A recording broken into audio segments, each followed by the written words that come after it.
물어봐요. 진짜 예수님 좋은가? 진짜예요? 네. 진짜 예수님 좋아하는 사람에게 기적이 일어납니다. 정말입니다. 진짜 예수님을 좋아하면 여러분의 찬양도 열리게 되고, 진짜 예수님을 좋아하면 예배가 지루하지 않습니다.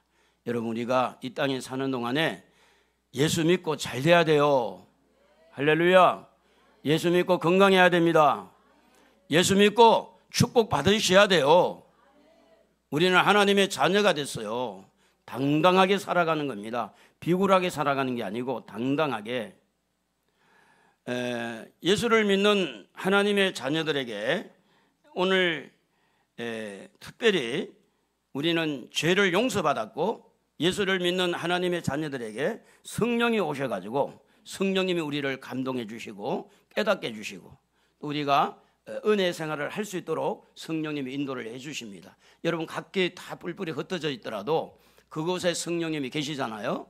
그래서 하나님을 모시고 한 주간 잘 살아오다가 오늘 같이 모여서 예배를 드릴 때에 입술을 열어야 돼요. 입술을. 이 말을 할 때 우리는 몸과 영과 혼이 있기 때문에 영이 움직이려면 이 입이 움직여야 돼요. 그렇지 않으면 영이 움직이지 않는 거예요. 여러분이 영이 움직여야 역사가 일어나요.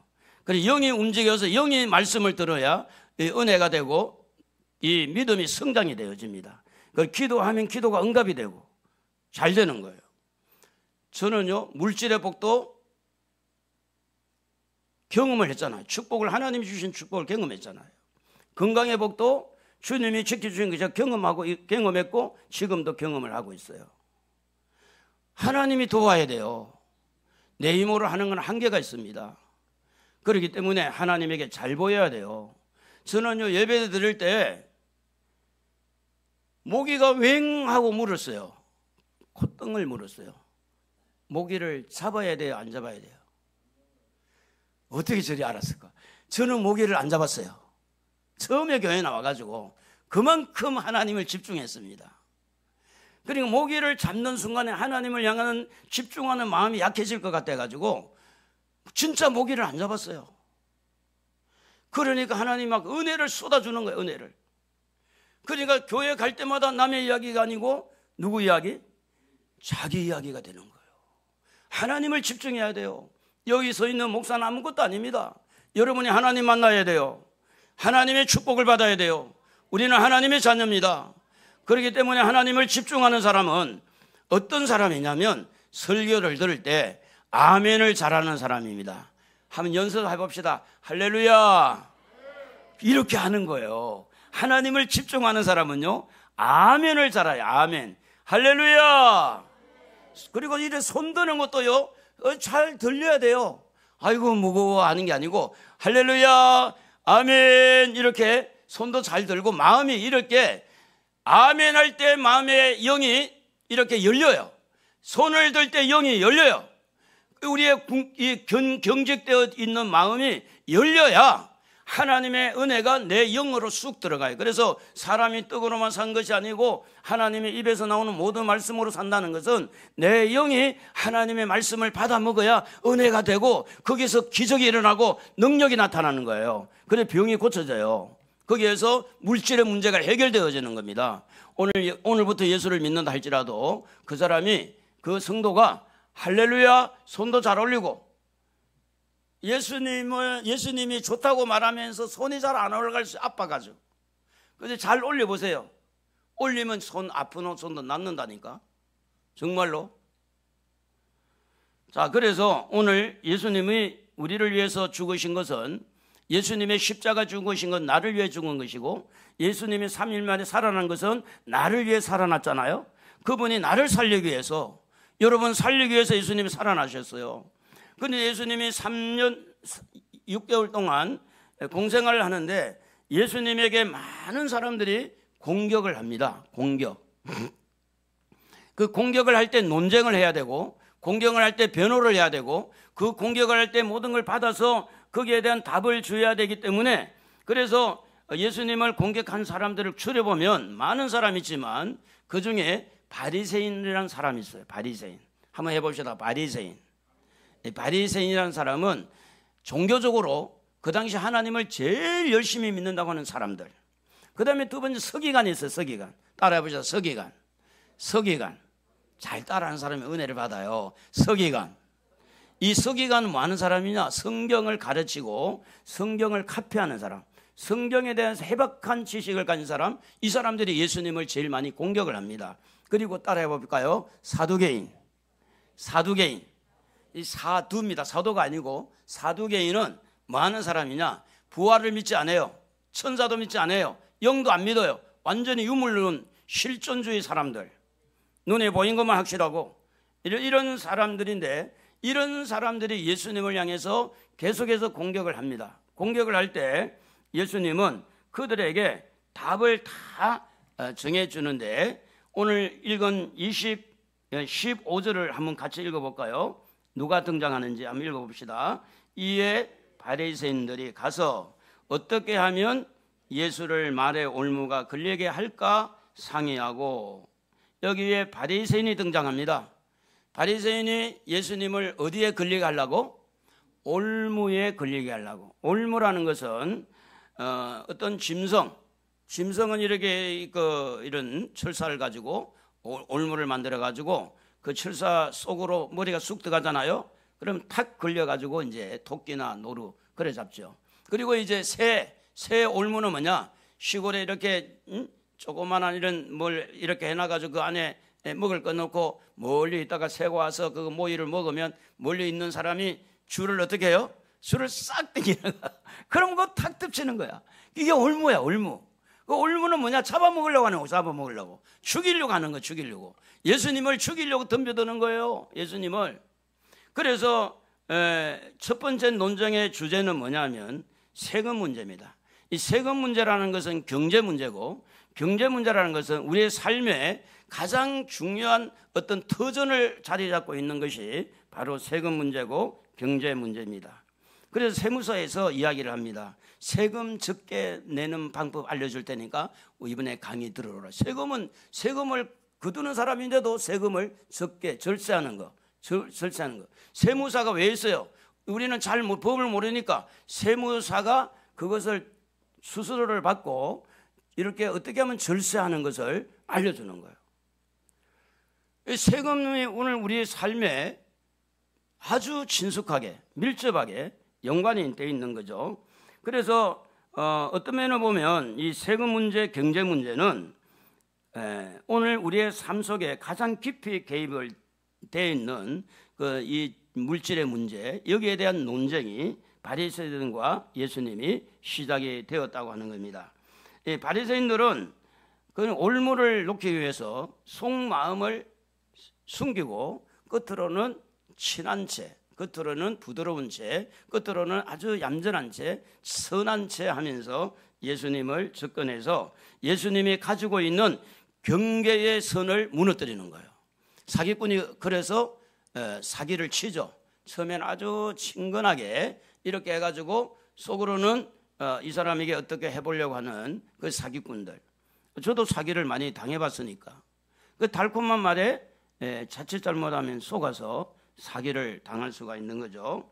자, 그래서 이 바리새인들이 예수님에게 친화력을 가지고 접근을 하는데 한번 읽어볼까? 16절 같이 읽어봅시다. 자기 제자들을 헤롯 당원들과 함께 예수께 보내어 말하되 선생님이여 우리가 아노니 당신은 참되시고 진리로 하나님의 도를 가르치시며 아무도 꺼리는 일이 없으시니 이는 사람을 외모로 보지 아니함이니이다. 처음부터 끝까지 무슨 이야기냐? 예수님에 대한 칭찬 일색으로 이루어진 말입니다. 예수님을 어떻게 해요? 비행기를 태우는 거예요. 아우 예수님 대단합니다. 와 예수님 너무너무 잘하고 있습니다. 붕 띄우는 거예요.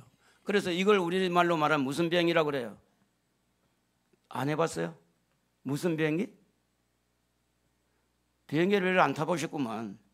소쿠리 비행기. 잘 몰라요.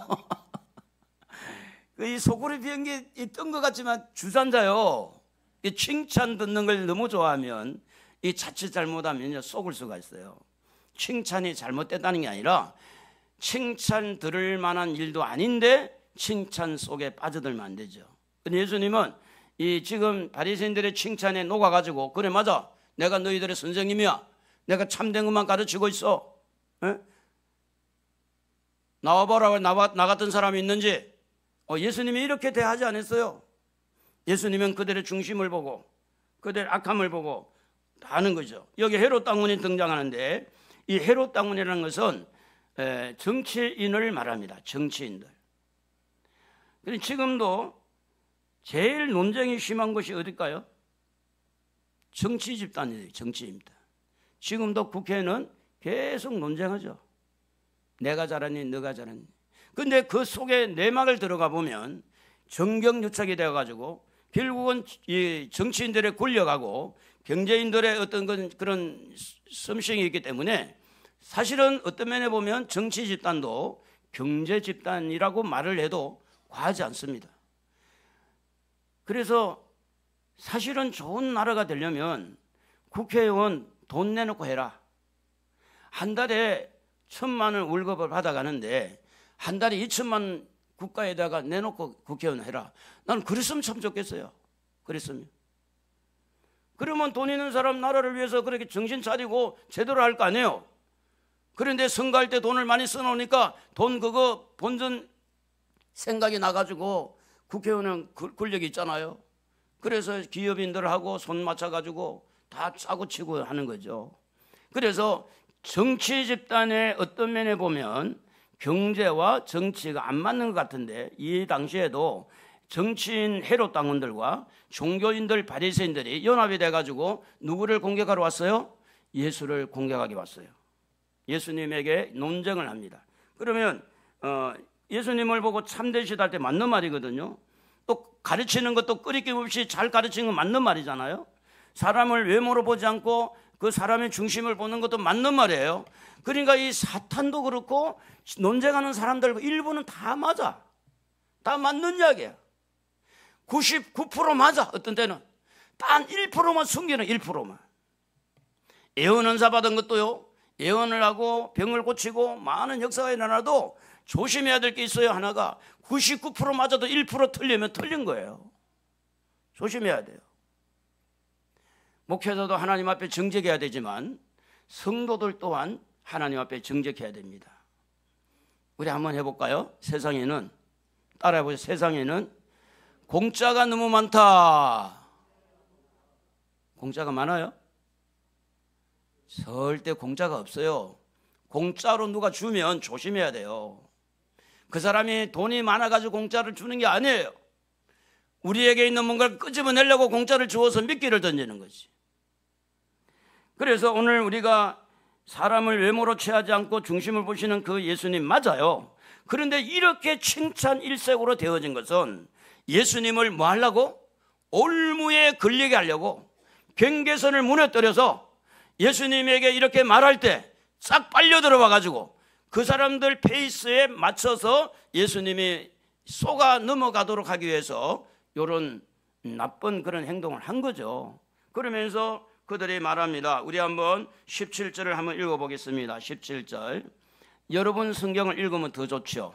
앞에 보면 또 보기도 하고. 읽어보겠습니다. 그러면 당신의 생각에는 어떠한지 우리에게 이루소서. 가이사에게 세금을 바치는 것이 옳으니까 옳지 아니하니까 하니.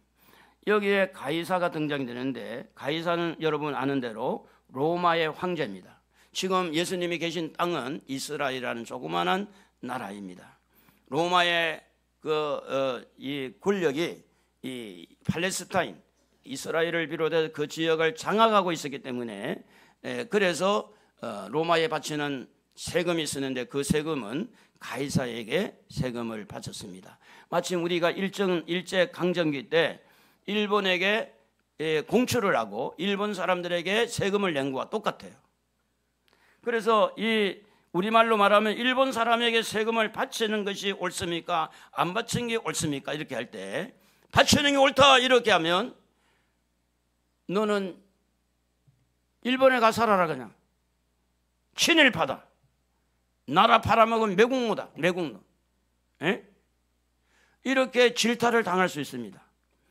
또 세금을 바치지 말아라 그러면 이 일본 순사가 와서 당장에 잡아가는 거예요. 당장에 너 이리 와. 왜 세금 바치지 못하겠어? 그 방금 감옥에 잡혀가는 거예요. 그래서 진퇴양난의 질문을 던지는 겁니다. 이렇게 답을 해도 걸리고 저렇게 해도 다 걸리고 이렇게 양쪽에 다 걸리도록 덫을 이렇게 놓은 거예요. 그게 바로 바리새인들의 질문이었습니다. 예수님이 그 속에 빨려 들어가게 되면 우리의 구원과 관계가 있고, 그래서 예수님의 십자가에 죽으시면 나를 위해서 죽으시고 부활하심도 나를 위해서 부활하신 것처럼 이런 논쟁에서 승리하신 예수님은 나를 위해서 승리했다. 내가 믿는 예수님이 승리했기 때문에 나는 승리한 거다. 오늘 예수님을 따라가는 우리는 예수님의 승리를 잘 보아야 된다는 겁니다. 자, 그래서 이 말씀에 대해서 예수님은 어떻게 이해를 했느냐? 그들의 속내를 알아봤어요.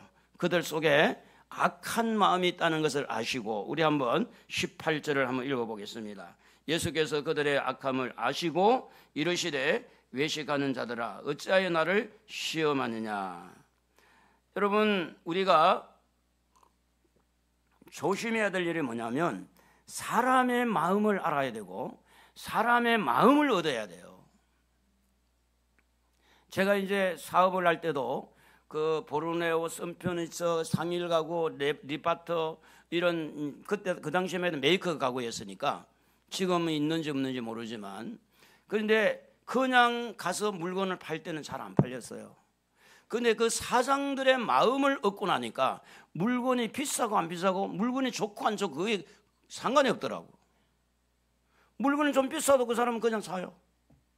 물건이 좀 조금 다른 데보다 조금 약해도 사요. 한국에는 뭐가 있어요? 무슨 문화?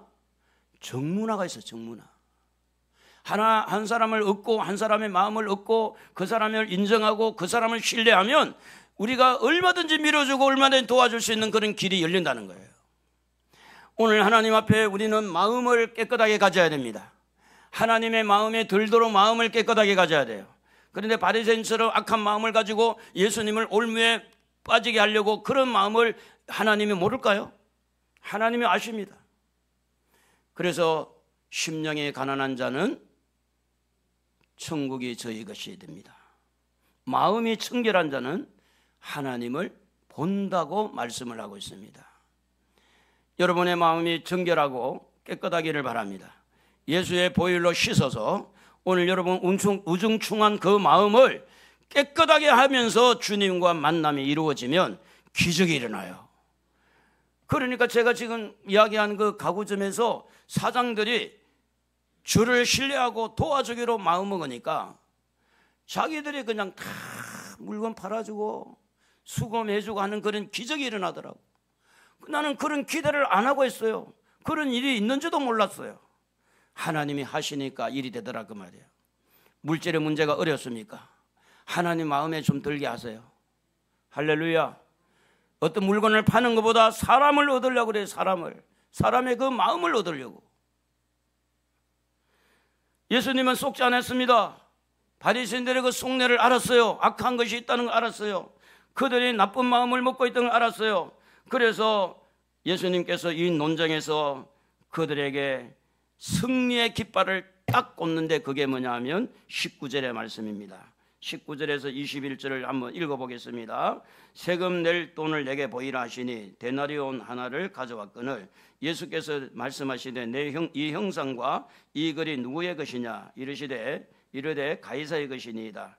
이에 이르시되 그런즉 가이사의 것은 가이사에게 하나님의 것은 하나님께 바치라 하시니. 그래서 예수님의 유명한 그런 말씀이 된 거죠.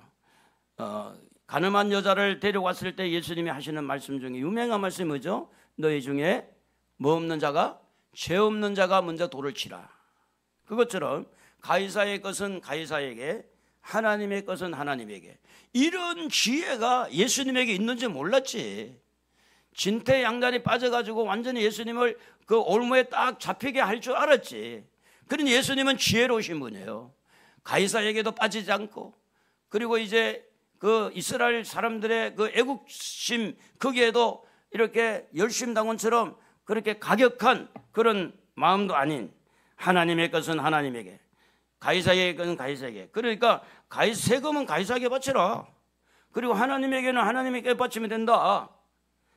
오늘 여러분, 이 물질의 문제가 왜 이렇게 중요하냐면, 우리가 세금을 포탈하게 되면 납세의 의무에 걸려가지고 이렇게 벌금을 물거나 재산을 뺏기는 그런 일들이 우리에게 일어납니다. 또 하나님에게 드리는 것은 11조가 가장 기본인데, 11조를 드림으로써 하나님은 창고가 차고 넘치는 그런 복을 약속을 했어요. 그래서 모든 헌금보다 가장 중요한 헌금은 11조입니다. 11조를 하나님 앞에 드리면 하나님은 우리의 가난을 물질에 부어주셔서 길을 열어주는 거예요. 제가 이제 하나님 앞에 처음 헌금 생활할 때 한 달에 한 1,000원 정도 드렸는지 그래요. 굉장히 인색했습니다. 왜냐하면 생활이 어려웠으니까. 헌금 드리고 싶은 마음이 없었어요. 그런데 이런 깍쟁이, 인색한 저에게 하나님은 그걸 따지지 아니하고 막 은혜를 부어주는 거예요. 정말 은혜를 부어주는 거예요. 은혜를 입으니까 자꾸만 뭔가 헌금을 드려야지 이런 생각이 들었어요. 그 마침 부활절이 지났어요. 부활절 날 봉투를 하나씩 주부에 다 끼웠는데 그 봉투를 성경책에 꼽아놓고 부활절 지나도록 안 드린 거예요. 그만큼 헌금 생활이 부족했어요. 근데 그때는 하나님의 역사가 일어나지 않았어요. 그런데 하나님이 막 은혜를 주시고 축복을 주시는데 11조를 용기를 내가지고 드려봤어요. 그때부터 물질의 축복의 문이 열리는 거예요. 이거는 제 개인의 경험입니다. 믿음은 다 개개인의 믿음이에요. 저는 그것을 간증을 할 수가 있죠. 축복을 받았으니까. 그래서 물질에 너무 이렇게 붙어있는 마음은 세금을 드리면서 국가를 사랑하게 되고 이렇게 마음이 떨어지게 11조를 드리면서 하나님과 물질 사이에 하나님 쪽으로 내가 하나님을 더 사랑합니다 표현이 되면서 내 마음에 영적으로 평안함을 가지고 올 수가 있는 겁니다. 물질에도 여러분 자유로워야 돼요. 그러면 아멘을 하는 것이 여러분이 복이 있습니다. 물질에도 여러분 자유로움이 있어야 됩니다. 할렐루야. 돈 한다고 해서 돈이 여러분 따라온 게 아니에요. 살아봤잖아요. 그동안에 여러분 가난하려고 지금까지 살아왔어요? 아니잖아요. 저는 너무 가난한 집안에 태어났기 때문에 가난이 뭔지를 알아요. 가난이 정말 가난이 비참합니다. 가난이 그렇게 힘들었어요. 그러니까 제가 뭐 그런 세세하게 말은 할 수 없지만 가난이 축복이 아닙니다.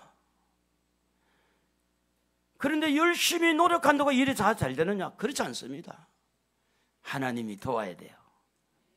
하나님이 복을 주셔야 돼요. 그러면 우리가 물질에 대한 자유를 누리려면 나라에 바칠 것은 바치고 하나님에게 바치면서 우리 마음이 평안하면서 자유로움이 있어야 되는데, 내가 이것도 안 하면 나라에 대해서 늘 이 세금 포탈한 거 들키면 내가 교도소 갈 거 아니야 하고 불안하죠. 하나님 앞에 온전히 드리지 못한 11조 때문에 하나님의 축복을 받고자 하는데 믿음이 흔들리죠. 자유롭지 못한 거예요. 자유는 뭐냐? 성경은 이렇게 말합니다. 요한복음 8장 32절에 보면 진리를 알지니 진리가 너희를 자유롭게 하리라. 한번 읽어볼까요? 시작. 진리를 알지니 진리가 너희를 자유롭게 하리라. 진리가 우리를 자유롭게 하는 거예요. 내 생각이 나를 자유롭게 한 게 아니고 하나님의 말씀에 순종할 때 내 마음에 자유함이 오는 거예요. 돈 하는데도 돈이 오히려 멀리 떠나는 사람이 있고, 돈을 생각하지 않은데도 불구하고 돈이 굴러 들어오는 사람도 있더라고 말이에요. 우리는 돈을 위해서 인생을 다 거기에다 몰입할 수가 없는 겁니다. 돈은 우리 삶에 약간 필요한 거죠. 필요한 거지 돈이 우리 목적이 아니죠. 요한복음 3장 36절에 보면 아들이 너희를 자유롭게 하면 너희가 참으로 자유로우리라. 아들이 우리에게 가르쳐 주신 대로 가면 우리는 자유롭습니다. 그리고 성령의 인도를 받으면 자유로운데 고린도후서 3장 17절 같이 한번 읽어보겠습니다. 주의 영이시니 주의 영이 계신 곳에는 자유함이 있느니라. 성령의 인도를 받으면 진짜 자유함이 있어요.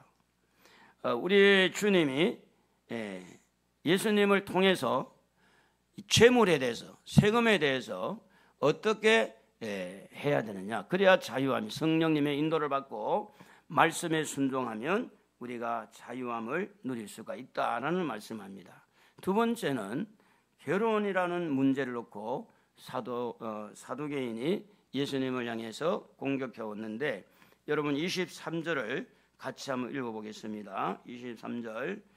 부활이 없다 하는 사두개인들이 그날 예수께 와서 물어 이르되, 선생님이여, 모세가 일렀으되 사람이 만일 자식이 없이 죽으면 그 동생이 그 아내에게 장가들어 형을 위하여 상속자를 세울지니라 하였나이다.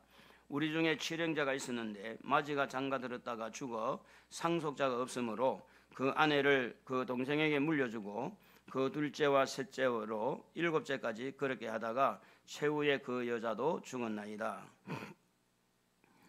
자, 여러분 무슨 이야기인지 이런 이야기입니다. 한 집에 7형제가 아들이 있었어요. 7아들이. 근데 첫째 아들이 장가를 갔어요. 근데 시집을 왔는데 얼마 있다가 아들이 죽었어요. 그 둘째가 그 형수한테 장가를 간 거야. 둘째도 죽었어. 근데 7째까지 이 여자에게 다 장가들어서 이렇게 다 남자도 죽었어요. 여자도 죽었어요. 그럼 부활을 하고 난 다음에 천국에 가면 부활한 다음에 누가 그 여자의 남편이냐, 이제 이런 애매모호한, 그런 참 답하기가 애매한 첫째 아들이라고 그러기도 뭐하고, 마지막에 사람 막내니까 그 막내가 그 여자의 신랑이라 그렇게 말하기도 뭐하고 애매한 거야. 요즘에는 이제 그렇잖아. 예를 들어서 뭐 하도 이혼 많이 하니까 이혼하고 새로 만난 사람이 남편이냐, 전 남편이 남편이냐 이럴 수 있잖아. 이제 이런 말들이. 그런데 여러분 아셔야 돼요. 부활이라고 하는 문제를 다뤘다는 것은 영생과 연관이 되는 것이 중요한 겁니다. 내세 우리가 이 땅에 사는 이 세상 말고 다음 세상에 대한 이야기예요. 그런데 사두개인들은 부활을 믿지 않았어요. 영도 믿지 않았어요. 천사도 믿지 않았어요. 그런데 예수님을 골탕 먹이려고 믿지도 않는 그 문제를 들고 와서 논쟁을 하자는 거죠. 그래서 이 부활의 논쟁, 영생의 논쟁을 놓고 예수님이 어떻게 답하는가를 우리 한번 봅시다. 30절, 31절을 같이 읽어보면, 부활 때에는 장가도 아니 가고 시집도 아니 가고 하늘에 있는 천사들과 같으니라. 죽은 자의 부활을 논하시는데 하나님이 너희에게 말씀하신 바 이래 돼 있어요. 부활을 하고 나면 우리가 영원한 천국에 가면요, 전부 다 한번 따라합시다. 예수님이, 따라해보세요. 예수님이 나의 신랑이다. 예수님이 우리의 신랑이에요. 천국에 가면 이 땅에처럼 뭐 여보 남보가 없어. 천국에 가면 똑같은 우리가 신부가 되는데, 그 말씀이 어디 있느냐면 마태복음 1장 25절에 한번 같이 2절까지 읽어볼까요? 같이 앞에 보고 쳐다봅시다. 그때에 천국은 마치 등을 들고 신랑을 맞으러 나간 10처녀와 같다 하리니, 그때 그 중에 5은 미련하고 5은 설기 있는 자라. 자, 여기에서 말하는 건 뭐냐면 천국에는 신랑은 예수밖에 없어요. 우리 남자든 여자든 모두가 다 천사들 같아지는데 전부 다 예수님을 신랑으로, 저에게도 예수님이 신랑, 여러분에게도 예수님이 신랑. 우리 아내가 저 뒤에 있지만 우리 아내의 신랑도 오정호가 아니고 누구요? 예수님이 신랑이지. 예수님이. 이 말은 무슨 이야기인가 하면, 지금 사두개인들이 공격해오는 그 공격을 믿지도 않으면서 하는 사람들에게 사실은 그들은 이 말을 들어도 공감을 못하겠죠. 오늘 여러분, 천국에 가면 예수 신랑입니다. 할렐루야. 이 땅에서 우리는 재혼도 하고 또 뭐 7번째 뭐 이렇게 결혼한 사람도 있겠지만, 이 땅에서는 이 땅의 삶이지 천국에서 내 남편, 천국에서 내 아들이 아니라는 거예요. 우리 모두가 하나님의 자녀고 모두가 예수님의 신부가 되는 거죠. 그래서 우리는 천국에 갈 때 개개인이 가는 거예요. 개개인의 믿음으로 가는 거예요. 부인이 아무리 믿음이 좋아도 남편이 믿음이 없으면 못 가요. 남편이 아무리 믿음이 있고 좋아도 아내의 믿음이 없으면 못 가요. 그래서 요한계시록 1장 7절에 보면 이렇게 말합니다. 요한계시록 1장 7절을 같이 읽어봅시다. 볼지어다 그가 구름을 타고 오시리라. 예수님 오십니다. 각 사람이 눈이 그를 보겠고 그를 찌른 자들도 볼 것이요 땅에 있는 모든 족속이 그로 말미암아 애곡하리니 그를 하리라. 아멘. 여러분의 믿음이 천국을 가게 하는 거예요. 할렐루야. 아내의 믿음이 좋다고 거기에 붙들린다고 해서 가는 게 아니라는 거예요. 내 믿음이 커야 돼요. 그래서 예수님이 하시는 말 또 하나의 더 말씀을 했는데 그게 뭐냐면 하나님은 누구의 하나님이냐? 살아있는 자의 하나님이라고 말씀을 하는 겁니다. 시대를 거쳐서 살아있는 사람들에게 하나님이라고. 자, 우리 한번 32절을 읽어봅니다. 32절. 나는 아브라함의 하나님이요 이삭의 하나님이요 야곱의 하나님이로라 하신 것을 읽어보지 못하였느냐. 하나님은 죽은 자의 하나님이 아니요 살아있는 자의 하나님이시니라 하시니. 하나님은요 죽은 자의 하나님이 아닙니다. 죽은 자는 천국과 지옥이 이미 갈라졌잖아요. 이제 살아있는 우리에게 하나님이라는 거예요. 살아있을 때. 그래서 예수님은 이 말씀을 가지고 이 부활에 대한 논쟁을 이렇게 하면서 승리를 했죠. 천국에 대한 소망을 갖게 함으로써 다음 세상에 대한 말씀을 정리해 주심으로 우리가 예수님의 승리를 하신 것을 보면서 우리의 믿음은 승리다. 우리의 믿음은 바른 믿음이다. 부활에 대한 소망을 가진 것이 바른 것이다. 이 땅의 삶만 삶이 아니고 다음 세상의 삶이 있다. 이 땅에서 실패했더라도 여러분 절대 실망하지 마시고 다음의 세상을 노려야 돼요. 할렐루야. 눈에 보이는 이 세상만 다 인생이 아니에요. 다음 세상이 있다는 거예요. 다음 세상. 그래서 하나님은 여러분에게 기회를 주는 거예요. 천국에 가서 큰 자가 되도록 하기 위해서 어떠한 그 논쟁에서도 예수님은 그 논쟁의 문제가 되는 요지를 알았고 그리고 항상 예수님의 마음에 뭘 가지고 있었느냐? 평정을 가지고 있었어요. 평안을 가지고 있었어요. 오늘 우리도 이 땅에 살면서 좀 우락부락하고 어려운 문제가 있고 시험이 있더라도 승리하신 예수님 붙들고 우리는 항상 평정을 이루고 평안해야 될 줄로 믿습니다. 민수기 6장 26절에 보면 우리 하나님은 여호와는 그 얼굴을 네게로 향하여 드사 우리 한번 읽어볼까요? 다 같이 평강 주시기를 원하노라. 하나님은 여러분에게 평강 주시기를 원해요. 데살로니가 후서 3장 16절에도 보면 평강의 주께서 친히 때마다 일마다 너희에게 다 같이 평강을 주시고 이렇게 말씀해요. 평강을 주시고. 하나님은 여러분에게 어떤 논쟁 앞에서도 어떠한 이념과 어떤 경제와 정치 세력과 어떠한 상황 속에서도 하나님은 여러분에게 뭘 주기를 원하느냐? 평강 주기를 원하는 거예요.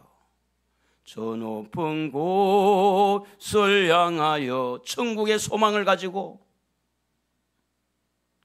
왜 나만 겪는 고난이냐고 불평하지 마세요. 불평하지 말고 천국의 소망을 가지고 우리 마음에 하나님은 뭘 주기를 원하느냐? 평강 주기를 원한다는 것입니다. 그러므로 오늘 사랑하는 성도 여러분, 예수님은 그런 많은 공격을 받음에도 불구하고 뭘 누리고 살았느냐? 평강을 누리고 살았어요. 돈 때문에 걱정이죠. 건강 때문에 걱정이죠. 애들 때문에 걱정이죠. 온갖 것들이 우리를 힘들게 할지라도 천국의 소망을 가지고 오늘 여러분 예수님이 우리에게 주시고자 하는 때마다 일마다 평강 주기를 원하는 그 평강을 누리시기를 바랍니다.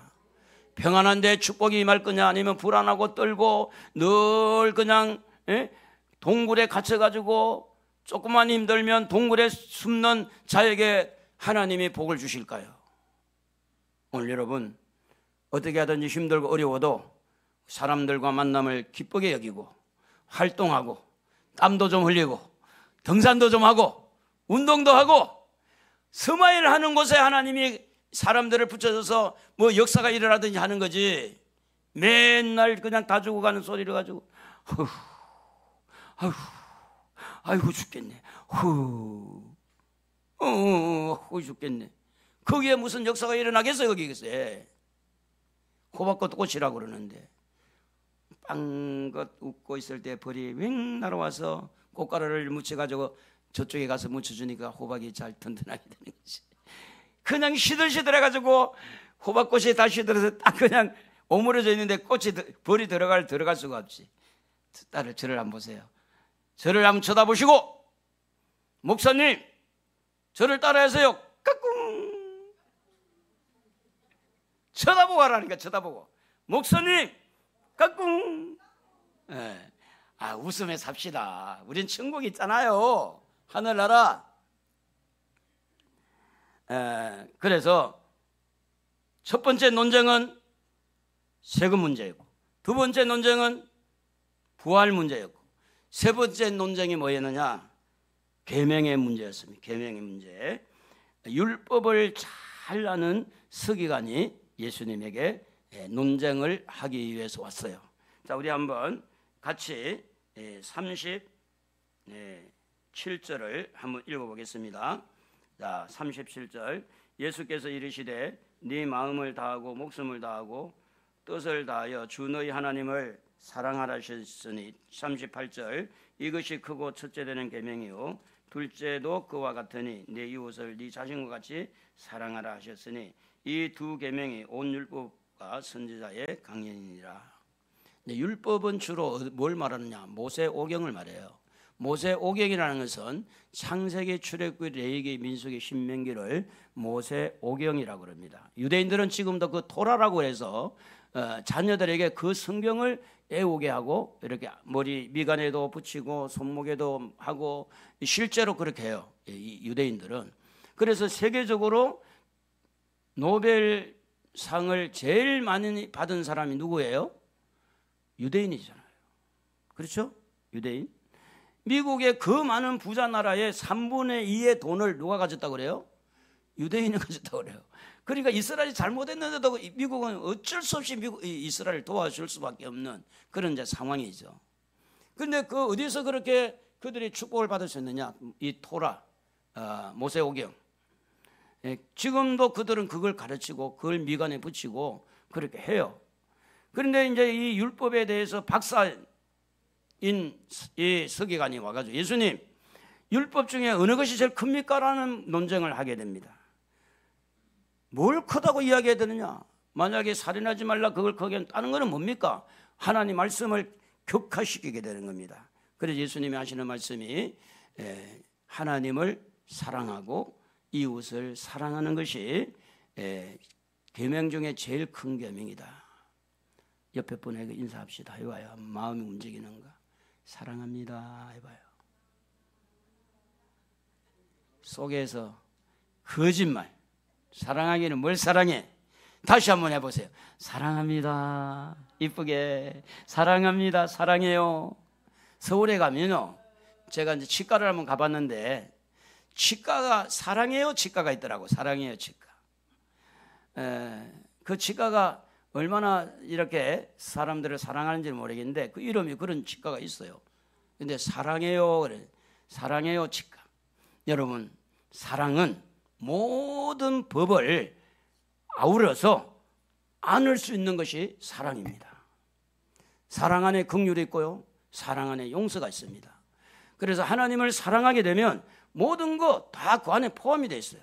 살인하지 않게 되고 하나님을 위해서 헌신하게 되고, 그리고 이웃을 사랑할 때 간음하지 않게 되고 도둑질하지 않게 되고 살인하지 않게 되고 거짓 증거하지 않게 되고 사랑 안에 있는 겁니다. 이 사랑은 모든 율법의 완성이다 이렇게 보면 되죠. 자, 그래서 로마서 3장 20절 우리 한번 읽어볼까요? 같이.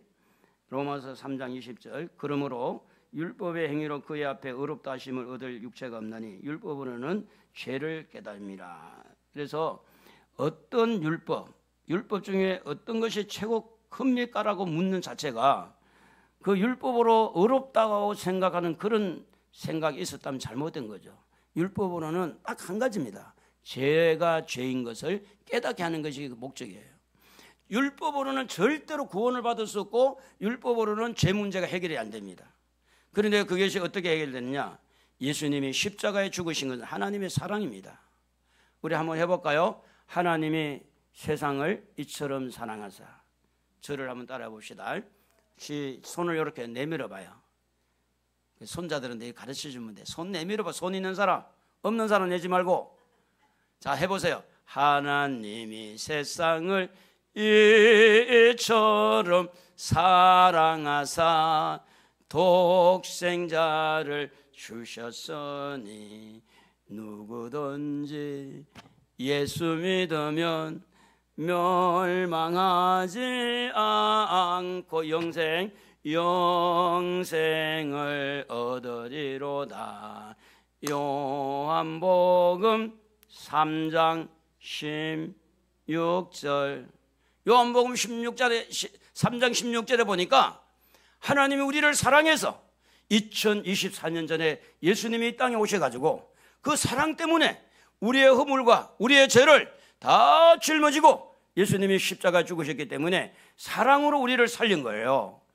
율법으로 우리를 살린 게 아니에요. 율법의 요구는 예수님이 다 거기에서 십자가에서 다 이렇게 대가를 지불했고, 우리는 그분만 믿으면 하나님의 자녀가 되고, 우리는 그분만 믿으면 천국길이 열리고, 그래서 내가 길이요 진리요 생명이라는 것은 예수님의 십자가를 통해서 천국길이 열리고 그것이 진리이고 생명이라고 말씀한 것입니다. 사랑은요 억지로 되는 게 아니에요. 조금 전에 여러분 옆에 분에게 사랑합니다 그럴 때 여러분 속에서 조금 더 그 반응 없어요? 사랑합니다.